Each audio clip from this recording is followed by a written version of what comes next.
Bilan des fractions. Dans cette vidéo, nous allons réviser toutes les notions du chapitre. Addition de fractions. Voici les calculs détaillés dans cette vidéo, mettez pause afin de les effectuer avant de regarder la correction. Pour additionner des fractions, il faut le même dénominateur. Je vais réinvestir la notion d'égalité de quotient. Et je me rappelle que 1 peut s'écrire 4 sur 4, 17 sur 17, 234 sur 234, et il y a d'autres façons d'écrire 1. 2 peut s'écrire 2 sur 1, égale 14 sur 7, égale 24 sur 12. Tous les nombres entiers que vous connaissez peuvent s'écrire sous forme de fractions. Par exemple, pour a égale 1 tiers plus 7 douzièmes, il faut que ma fraction 1 tiers devienne une fraction sur 12. Pour passer de 3 à 12, je fais 3 fois 4. Si je fais fois 4 au dénominateur, je fais fois 4 au numérateur. J'obtiens a égale 4 douzièmes plus 7 douzièmes. Maintenant, je conserve mon dénominateur et j'additionne les numérateurs. J'obtiens a égale un résultat sur 12 et 4 plus 7 me donne 11. A égale 11 douzièmes. Pour b égale 3 quinzièmes moins 4 cinquièmes. La fraction 4 cinquièmes doit devenir une fraction sur 15. Pour passer de 5 à 15, je fais 5 fois 3. Si je fais fois 3 au dénominateur, je fais fois 3 au numérateur. B est donc égal à 3 quinzièmes moins 12 quinzièmes. Je conserve mon dénominateur 15 et je soustrais mes numérateurs. J'obtiens un résultat final sur 15. Quand je calcule 3 moins 12, j'obtiens un résultat négatif et 3 moins 12 me donne moins 9. Mais je peux simplifier. Je vais écrire 9 3 fois 3 et mon 15 3 fois 5. Je vais pouvoir simplifier par 3, donc B va être égal à moins 3 cinquièmes. Pour C égale 4 neuvièmes plus 4, je commence par écrire 4 sous forme de fraction, donc C est égal à 4 neuvièmes plus 4 sur 1. Maintenant, je mets mes fractions au même dénominateur, je conserve la fraction 4 neuvièmes et je travaille sur la fraction 4 sur 1. Pour que 1 devienne 9, je fais 1 fois 9. Mais si je fais fois 9 au dénominateur, je fais fois 9 au numérateur. J'obtiens donc C égale 4 neuvièmes plus 36 neuvièmes. Je conserve mon dénominateur et j'additionne mes numérateurs. C est donc égal à un résultat sur 9 et quand j'additionne mes numérateurs, j'obtiens 40. C est égal à 40 neuvièmes. Multiplication de fractions. Voici les calculs que nous allons effectuer. Pensez à mettre pause afin de les faire avant de regarder la correction. Pour multiplier des fractions, je multiplie les numérateurs entre eux et les dénominateurs entre eux. Mais je réfléchis, j'observe si une simplification peut se faire. Pour a égale 2 tiers fois 4 cinquièmes, a est égal à, je multiplie les numérateurs entre eux 2 fois 4, sur je multiplie les dénominateurs entre eux 3 fois 5. J'effectue, a est égal à 8 quinzièmes. Pour b égale 7 fois 5 quarts, je me rappelle que seul le numérateur est multiplié par 7, donc b est égal à 7 fois 5 sur 4. J'effectue, b est égal à 35 sur 4.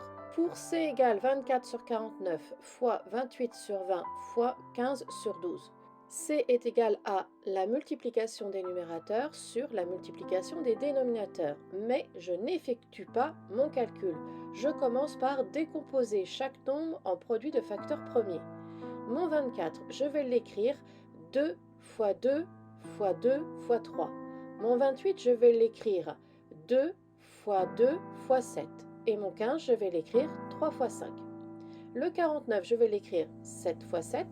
Le 20, je vais l'écrire 2 fois 2 fois 5. Et le 12, je vais l'écrire 2 fois 2 fois 3. Je remarque que je peux enlever au numérateur et au dénominateur 4 2. Il y a 4 2 en commun au numérateur et au dénominateur. Je vais pouvoir enlever un 3. Il va en rester un au numérateur. Je vais également pouvoir simplifier par 7. Et je vais encore pouvoir simplifier par 5 le numérateur et le dénominateur. Donc C est égal à, au numérateur, il me reste 2 fois 3. Donc je mets 6 au numérateur et au dénominateur, il me reste que le 7. Donc j'écris 7 au dénominateur. C est égal à 6 septièmes. Je ne calcule pas mes multiplications sans réfléchir à une possible simplification. Un unique calcul avec toutes les notions.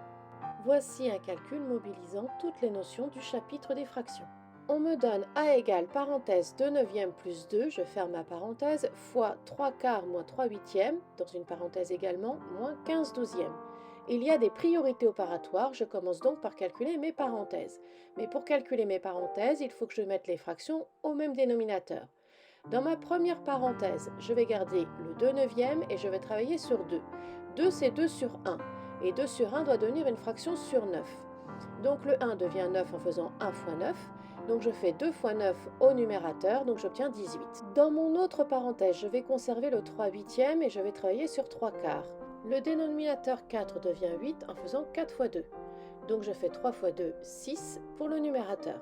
Et je réécris mon moins 15 douzièmes que je n'ai pas encore exploité. Je calcule mes parenthèses. Ma première parenthèse me donne 20 neuvièmes, fois ma deuxième parenthèse me donne 3 huitièmes. Et je réécris mon moins 15 douzièmes. Pour effectuer ma multiplication, je multiplie les numérateurs entre eux, les dénominateurs entre eux, mais j'observe qu'une simplification va être possible. Donc mon 20, je l'écris 2 fois 2 fois 5. Mon 3 restera 3 puisque c'est un nombre premier. Le 9, je l'écris 3 fois 3, et le 8, je l'écris 2 fois 2 fois 2. Je réécris mon moins 15 douzièmes à suivre. J'effectue ma simplification, je peux simplifier par 2, encore par 2, et puis par 3. A est donc égal à, au dénominateur, je vais trouver 6, puisque j'ai effectué le 3 fois 2, et au numérateur, je trouve 5, car il reste tout seul. Et je réécris mon moins 15 douzièmes. Pour effectuer ma soustraction, je dois mettre mes fractions au même dénominateur. Donc ma fraction 5 sixièmes doit devenir une fraction sur 12. Je fais 6 fois 2 pour obtenir 12, donc je fais 5 fois 2 au numérateur et j'obtiens 10.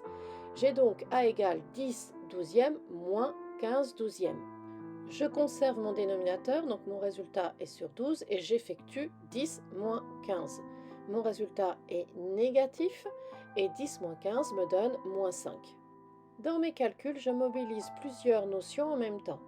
Les priorités opératoires, les règles d'addition de fractions, les règles de multiplication de fractions, la méthode pour la simplification de fractions, les nombres relatifs et le mélange des entiers et des fractions.